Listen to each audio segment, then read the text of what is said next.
Chers internautes, bonjour et bienvenue dans cette édition consacrée aux grossesses dites à risque. Pour répondre à toutes nos questions, nous avons le plaisir d'y accueillir le gynécologue obstétricien, le docteur Vayessen Panyendi. Bonjour docteur. Bonjour Caroline. Alors bienvenue à vous. Alors dites-nous en plus justement sur cette grossesse dite à risque.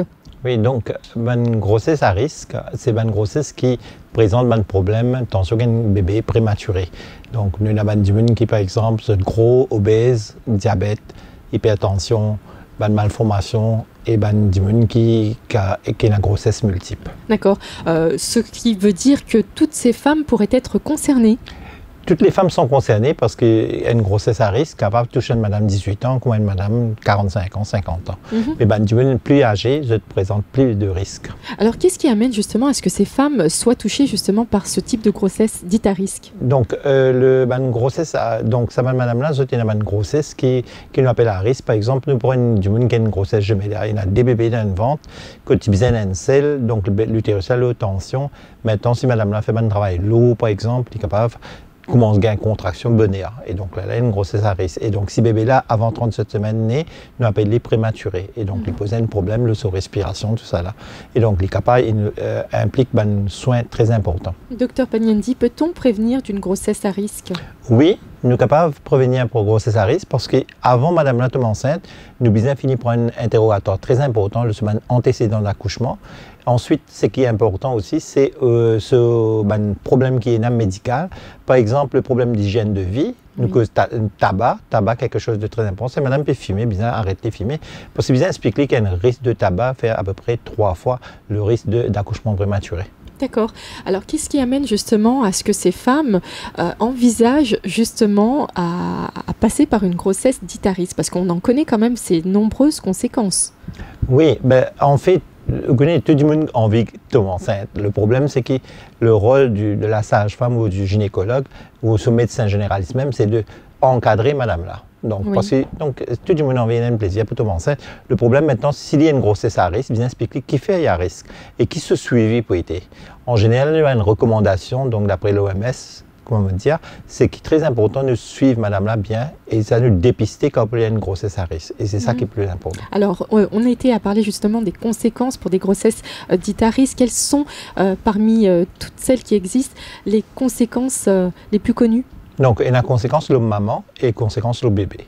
Une maman qui peut accoucher un bébé prématuré, par exemple, est souvent capable de par une césarienne. Et donc, le problème de la césarienne, du tout que le risque d'une césarienne en urgence, il y a 5 fois le risque d'un accouchement normal. Deuxièmement, donc, il y a le traumatisme. Par exemple, s'il accouche un bébé à 22 semaines, le bébé là pas pour vivre, et donc la maman, la prochaine fois, il peut payer pour tomber enceinte, il n'a pas beaucoup de raison. Maintenant, il y a les conséquences sur le bébé. Et donc, c'est pourquoi le diagnostic est très important. Donc, nous sommes capables de mettre une mesure préventive. Par exemple, si un bébé accouché entre 32 et 37 semaines, nous sommes capables de donner une injection corticostéroïde, un médicament pour maturer le bébé sur poumon. Le risque le plus important chez un bébé prématuré, c'est neurologique et poumon. Et puis sur l'intestin. Mais donc, si nous réussissons à prévenir ça par un médicament et empêche une contraction, par exemple, comme maman n'a pas encore accouché, fait un diagnostic si une infection, un prélèvement, ça permet de nous encadrer le problème. Et le repos, c'est quelque chose de très important. D'accord. Docteur Panyendi, qu'en est-il de la situation ici à Maurice? Situation à Maurice, donc nous sommes concernés dans un pays comme l'Afrique. Donc, c'est-à-dire, nos risques de prématurité est à peu près 12 à 14%. Donc, par rapport à un pays européen, coûte 9%. Le gros problème qui est passé à Maurice, c'est le diagnostic de terme de grossesse. Nous ne sommes pas capables de situer un prématuré correctement parce que l'échographie, souvent, elle n'est pas faite. Sauf en privé, qui est un médecin fait très tôt, mais à l'hôpital, souvent, madame la gagne écho à peu près 20 semaines. Donc, où il y a une erreur de 3 semaines. Donc, si quand madame la accouche 38 semaines, ou pas cardiaque est 35. D'accord. Donc, il y a un problème. Un bébé 35 semaines, ce poumon pas mature. Et c'est là que le bébé, autour, il peut maintenant, un coup, il est accouché, il est normal, après, il commence gasp, bizarre, mais dans respiratoire, tout ça. Alors, ce qu'il faut comprendre justement par ces grossesses à risque, justement, c'est que ça nécessite un suivi assez particulier, notamment chez la femme. Tout à fait. Donc, nous avons un système hospitalier.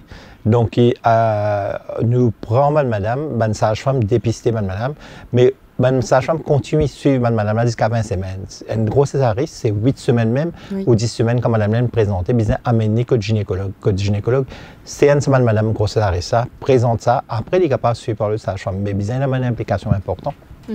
Tout à fait. Alors justement, quels seraient les conseils que vous pourriez nous donner pour nous, toutes ces femmes qui justement vous regardent derrière cet écran? Donc, la première chose, il ne faut pas perdre enceinte.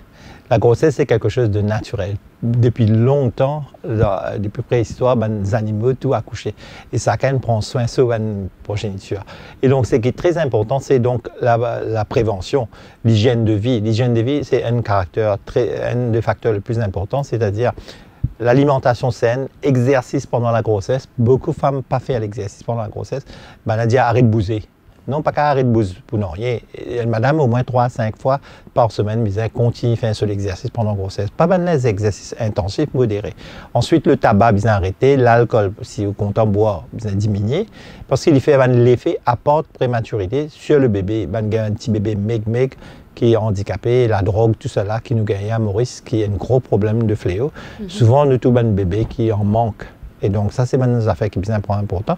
Et puis, le repos, long travail, long trajet, patron, bien indulgent envers cet employé pour dire, nous gagnons un travail plus léger, recadré, pas simplement bien dire, reste la case. Donc, une bonne hygiène de vie, mais surtout le côté psychologique aussi qui va rentrer en considération. Tout à fait. Le côté psychologique, le mari est un des facteurs importants. Oui. La famille aussi, les grands-parents, tout ça. D'accord.